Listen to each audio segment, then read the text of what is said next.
انا عمرك جربت تلعب قمار؟ غالبا ما اعتقدش ان حد فينا ما لعبش قمار قبل كده، ولكن قبل ما تقول لا انا اكيد ما لعبتش قمار، لكن انا مش بتكلم على الشكل التقليدي للقمار اللي هو بنشوفه في الافلام بتاع الرولات. في انواع كتير، ملايين من اشكال القمار الالكتروني وحاجات تانية كتير بنشوفها في التلفزيون، انت بتعملها او جربتها وانت مش عارف ان دي قمار، ولكن هي جزء من انواع القمار او الميسر. يا ترى ايه هي حقيقه القمار؟ وايه الاسباب اللي بتخلي الناس تلعب اللعبه دي؟ وايه هي اشكال القمار اللي انت ممكن تكون اصلا بتلعب واحده منها ولكن انت ما تعرفش؟ بيزنس بمليارات الدولارات، لكن هل انت واعي كفايه ايه نوع القمار؟ ايه هي السيكولوجيه وراء لعبه القمار؟ وايه السيكولوجيه بتخلي الواحد يستمر في لعب القمار؟ وهل هو فعلا ممنوع في الدوله اللي انت فيها ولا لا؟ القمار هو ميسر، هي لعبه الفكره ببساطه وتنطبق على كل انواع القمار سواء الكترونيه او غيرها، هنتكلم عن كل انواعهم. وهي فكره ان انت بتراهن على شيء معين، بتراهن على كسب شيء معين، او بتراهن على رقم معين، او بتراهن على طريقه معينه، او بتراهن على اسم معين. في المقابل دوت ناس تانية بتراهن على نفس الاسم او بتراهن على نفس الرقم او ارقام تانية، ومجرد الحظ اللي بيختار الرقم الكسبان. لو رقمك هو الكسبان فانت بتكسب بكل الناس اللي راهنت، لو خسرت فكل الرهانات دي بتخسرها منها الرهانات بتاعتك، يا اما بيكسبها شخص اللي كان صاحب الرقم الصحيح، يا اما لو رقم ما حدش اختاره فكل الرهانات دي بتروح للجيم او بيروح للعبه او بتروح للترابيزه اللي انت بتلعب عليها. القمار ليه اشكال وانواع وموجود من ايام الرسل، لكن قبل ما اقول لك الانواع بتاعت القمار اللي انت ممكن تكون اصلا بتمارس واحده منها وانت مش واخد بالك، تعالى اقول لك ايه سيكولوجيه القمار. مبدئيا في سؤال منطقي ممكن انت تساله لنفسك، وهو انا ليه اروح ادفع فلوس في لعبه، او ليه اروح ادفع فلوس في لعبه ممكن تخسرني وانا عارف ان هي غلط وحرام وقصص كتير وبيحصل من وراها مصايب؟ وهو سيكولوجيه الانسان في المكسب السهل. يعني ايه سيكولوجيه الانسان بالمكسب السهل؟ تعالى افترض معاك بعيد عن كل اللي بنقوله دوت، تعالى ناخد انا وانت كده دردشه سريعه واقول لك ايه رايك لو احنا قاعدين على القهوه انا وانت دلوقتي، وانت معاك كوبايه نسكافيه بتاعتك، وقلت لك مثلا انا بفكر في رقمين، يا 5 يا 10، اختار رقم، ولو عرفت الرقم اللي انا مختاره بالظبط هديك 200 جنيه دلوقتي. فانت ممكن تقول قشطه، ممكن اقول رقم يطلع هو نفس الرقم واكسب، فهتقول لي مثلا 10، فانا فعلا اكون بفكر في رقم 10 فاقول لك صح برافو عليك خد 200 جنيه. طب تعالى نلعب لعبه ثانيه، وهي انا هقول لك 3 ارقام في دماغي، 1 و2 و3، لو اخترت الرقم اللي في دماغي فعلا هديك 400 جنيه، ولكن لو قلت رقم ثاني انا هاخد ال 200 بتوعي وهاخد كمان 200 زياده عليهم. فانت هنا هتبدا تفكر طب العب ولا ما العبش، بس في 400 جنيه، طب ما عادي، طب زي ما انا ظبطتها اول مره وقلت رقم 10 اللي هو كان في دماغه هقول نفس الرقم واديله، او اخد منه ال 400 جنيه التانيين، فبقى انا كسبت كده 600 جنيه. فبالتالي هتقول لي مثلا رقم 2، ولكن اقول لك لا انا اللي كان في دماغي رقم 1، فبالتالي هتديني 200 جنيه و200 جنيه عليهم زي ما احنا متفقين. بالتالي انا اديتك في الجيم الاولاني 200 جنيه وخدتهم منك تاني وخدت منك كمان 200 جنيه، فانت هنا هتبدا تحس ان انت متعصب شويه، انا اتاخد مني 200 جنيه بعد ما كنت كسبان، انا بقيت متدين او بقيت دافع، لا ده انا عايز اعوضه. طب يلا انت هتقول لي يلا نلعب تاني، فهقول لك دلوقتي معاك 5 ارقام، 1 2 3 4 5، هتختار رقمين، ولو انا اي رقم منهم هو اللي كان في دماغي هديك كل الفلوس اللي احنا اتفقنا عليها اللي هم حوالي 600 800 جنيه، وهديك عليهم 200 جنيه كمان. فانت تقول لي مثلا ايه رقم 1، اقول لك لا ما كانش في رقم من الارقام دول، ادفع لي 200 جنيه بقى عشان انت خسرت. وتبدا هنا رحله القمار او رحله الميسر بيني وبينك. طب ايه اللي ادى للنقطه دي؟ اللي ادى النقطه ديت ان انا في الاول اوهمتك ان انا هكسبك مكسب سريع وانت من غير اي مجهود. من ضمن النقاط اللي احنا كبشر نفسنا نعيش فيها وهي ان احنا نقدر نكسب فلوس من غير ما نعمل اي حاجه، من غير اي مجهود، عايزين نكسب بس من غير اي مجهود. فبالتالي في الاول الجيم انا قلت لك او اوهمتك ان انا هكسبك بسرعه، انت قاعد عادي معايا وكل لك انت تختار رقم من 2 ومقابل ده هتكسب 200 جنيه، ولكن في الاول ما قلتلكش انت هتخسر حاجه. فبالتالي يعني لو قلت الرقم صح هاخد 200 جنيه وكسبت وانا ما عملتش اي حاجه، لو قلت رقم غلط عادي مفيش اي حاجه. فبالتالي انت قلت رقم كسبتك 200 جنيه، ال 200 جنيه ديت استشاطت عندك رحله او سيكولوجيه الكسب السريع زياده، اللي هو طب ما انا كسبت، طب انا ممكن اكسب تاني، فتتراهن على حاجه تانيه. ولكن في المره دي زي ما حصل في الجيم التاني ان انت خسرت، فبالتالي انا خدت فلوسك وخدت كمان 200 جنيه بتاعتي. فهنا هنبدا نخش في سيكولوجيه تانيه وهي سيكولوجيه العند، اللي هو لا انا ازاي اخسر، لا زي ما كسبت دي هكسبها واعوضها، وتبدا من هنا الرحله رايحه جايه. وده لان هو ده الحظ، مش هتكسب على طول، ممكن تكسب مره واثنين وثلاثه واربعه في الاخر تخسر كل اللي انت كسبته واكتر. ممكن توهم اللي هو شخص معين ان هو لا عادي انا ممكن اول ما اخسر ابعد وخلاص وابطل، ولكن السيكولوجيه دي تخش في دماغك وتبدا تتعمق انت في الدنيا ديت وتدفع مبالغ اكتر، وتبدا الفلوس رايحه جايه رايحه جايه، وفي كل مره انت بتكسب فيها بيزيد عندك الامل انت ممكن تكسب اكتر زي ما انت كسبت المره الاولانيه، فتبدا تراهن بفكره اكبر او تراهن بفلوس اكتر، تبدا تخش في هذه الدوامه لغايه ما يكون عندك سهل ان انت تخسر اي حاجه، سهل ان انت تبيع عربيتك، سهل ان انت تبيع فيلتك، سهل ان انت تخسر وتفلس وتبيع اي حاجه مقابل ان انت بس تعوض الفلوس اللي هي اصلا كانت في ايدك. انت كان في ايدك فلوس انت اللي اديتها للناس او اديتها للعبه، ودلوقتي عايز تجيبها تاني بالعافيه. ده الاطار الاساسي اللي بيخليك تلعب قمار وبيخلي الناس تلعب قمار. لما زي مثلا في طاولات الرولات الناس بتلعب عليها بيبقى قدامك مثلا حوالي 100 رقم، وانت مطلوب منك ان انت تراهن على رقمين 3، انت متخيل نسبتك لو راهنت على رقمين من 100 رقم انت نسبه ان انت تكسب 2% ونسبه ان انت تخسر 80%، ربحك اقل كتير جدا من ان انت تخسر وانت تبقى عارف وبتلعب. من اشهر الاماكن اللي بنسمع عنها طول عمرنا القمار وهي لاس فيجاس. لاس فيجاس في امريكا هي من اكتر المدن اللي فيها قمار وكازينوهات وانواع كتير من القمار انت عمرك ما تتخيلها. Casinos fly in, the high rollers, the whales who come to gamble. A limo will pick them up and take them right to the casino. All for free. For They don't free. pay for that. Transportation, lodging, food, basically anything they want. Women is free, but they have to gamble.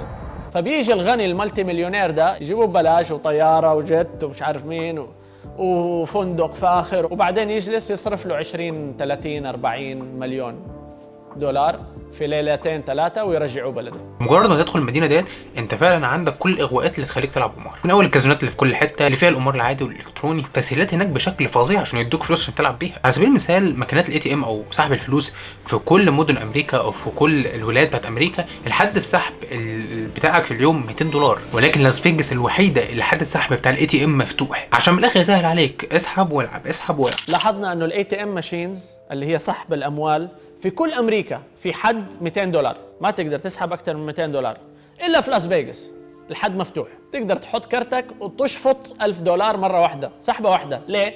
علشان يسهلوا لك انك يلا اسحب وايش وجامر.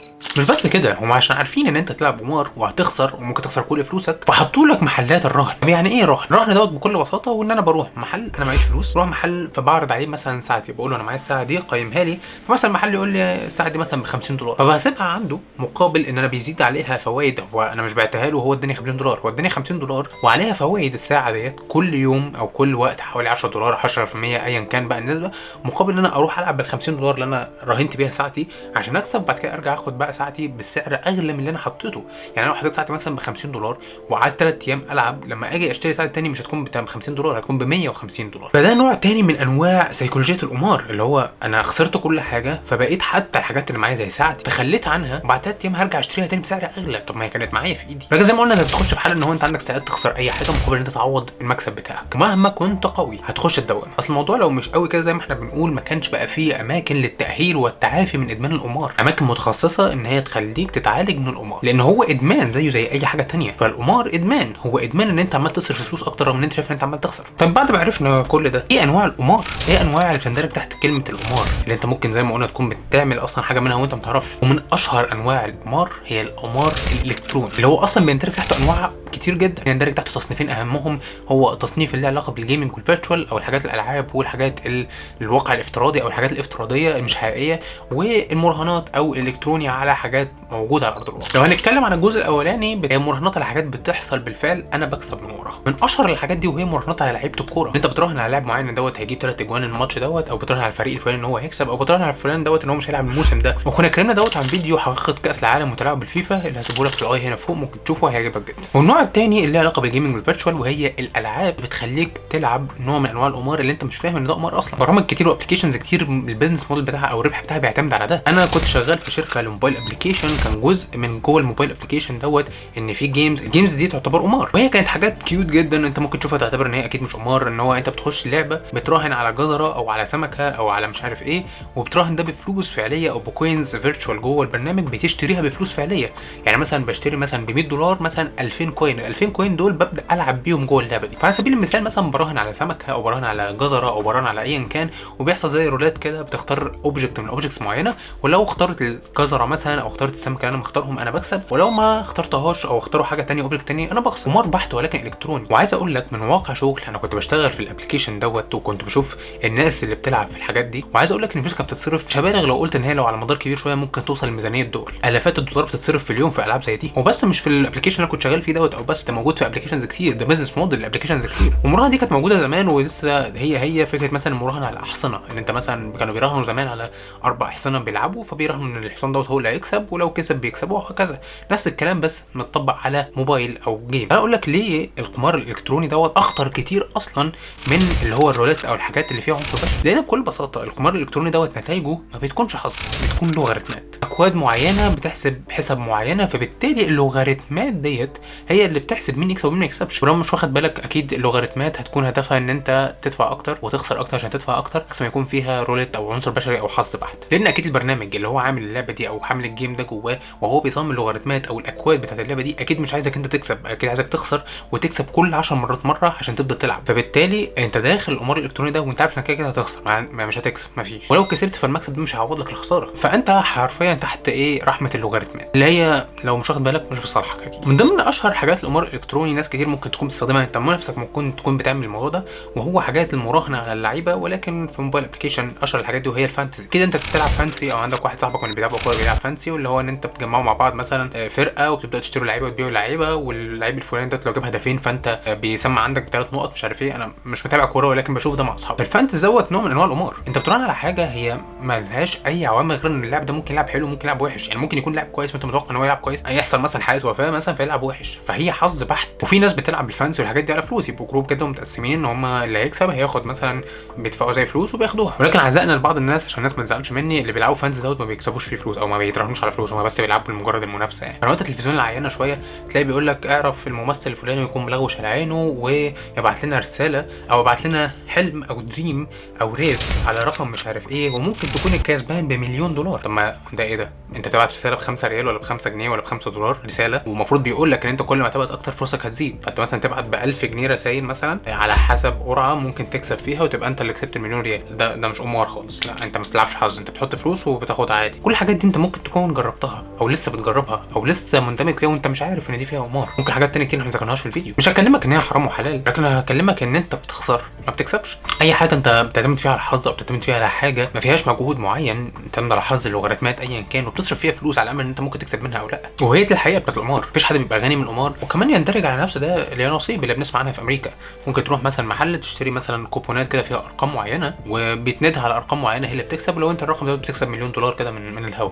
انت اشتريت مثلا 65 تيكت، التيكت بتاعتها ب$2 مثلا، وصرفت $100 مثلا في تيكتس وكسبت مثلا على سبيل المثال، فده قمار. انت بتراهن على حاجه معتمده على الحظ، انت حاطط فلوس ومستني هي ترجع لك، وممكن ما ترجعلكش وانت عارف ان هي ممكن ما ترجعلكش. الفلوس دي مش عايز اكلمك من منطلق ديني، بس الفلوس دي مبقاش فيها بركه. تعال بص معايا على تاريخ ناس اللي في اليانصيب في امريكا اللي كسبوا $1,000,000 اللي نصيب وهم كانوا فقراء جدا، في خلال كام شهر رجعوا فقراء تاني، لان العقليه نفسها عقليه غلط. هو العقليه جت ان هو جات له فلوس من كده من السهل وهو قاعد ما بيعملش اي حاجه. سيكولوجيه الكسب السريع. هو فجاه كسب $1,000,000 فعادي، هو في دماغه ساعتها انا هفرتك وهعمل وهجيب فيلا وهشتري وهعمل، وفي الاخر برضه هجيب نصيب تاني وهكسب سريع تاني زي ما كسبت الاولاني. كل الناس دي محدش فيهم مثلا خد $1,000,000 ده استثمارهم ولا فتح بيهم شركه ولا عمل بيهم اي حاجه ولا اشترى بيهم بيت وعايش فيه ولا اي حاجه. الناس دي كلها بعد كام شهر رجعوا تاني للحضيض ورجعوا تاني فقراء. يا ترى انت لاحظت او شفت او انت ممكن تكون بتتعامل مع اي حاجه من الحاجات اللي قلنا عليها دي؟ ده اللي عايزك تقوله لي في الكومنتس. شكرا ليكم اتفرجتوا على الفيديو لحد دلوقتي. يا ريت تشترك في القناه مش مشترك عشان في فيديوهين كل اسبوع. فعل زر الجرس، تعمل لايك للفيديو، تلاقي تحت في الديسكربشن الانستجرام بتاعي، ممكن تروح تعمل لي فولو عشان مخلي اصحابي هناك يساعدوني